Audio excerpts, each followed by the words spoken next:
Away from roads issue now. The Minister for Lands and Natural Resources, Samuel Abdullahi Janapo, has called for a fair balance between the quest to tackle climate change and the continuous exploitation of mineral resources. The global campaign to tackle climate change may affect the traditional approach to mineral exploration, necessitating a shift in policy.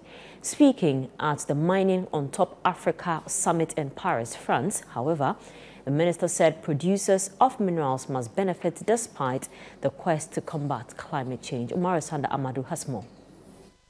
This is the 7th time the annual Mining on Top Africa Summit has been held, with the aim of introducing new reforms to the mining sector.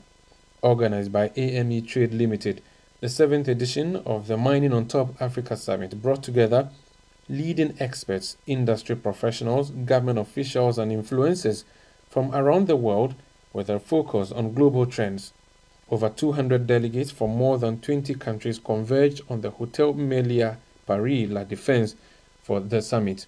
The Member of Parliament for Damongo and Minister for Lands and Natural Resources, Samuel Abdullahi Janapo, who led the Ghana delegation, spoke to ChannelOne television on what government was doing to ensure the citizens benefit from the natural resources without harming the environment. We have been advocating that Ghana is the best mining investment destination of Africa. It's the gateway, it's the leading producer of gold, as you know. It has the strongest institutions and the most robust regulatory framework, which is attractive to all investors. And I think by and large it's been excellent, it's been very good. So based on all you've seen, does it look like Africa is going to get a fair deal? And for that matter, Ghana is going to start getting a fair deal from our extractives? I think we should.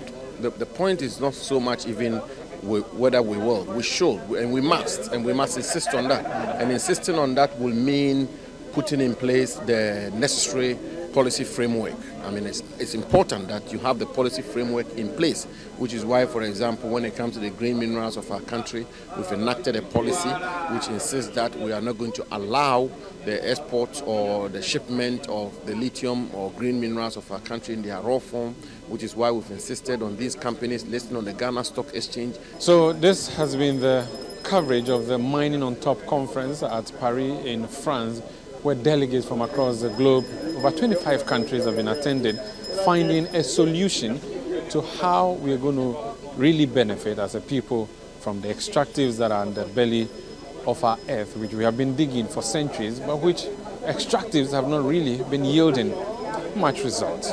Reporting for ChannelOne Television, my name is Umar Sanda Amadou, Paris, France.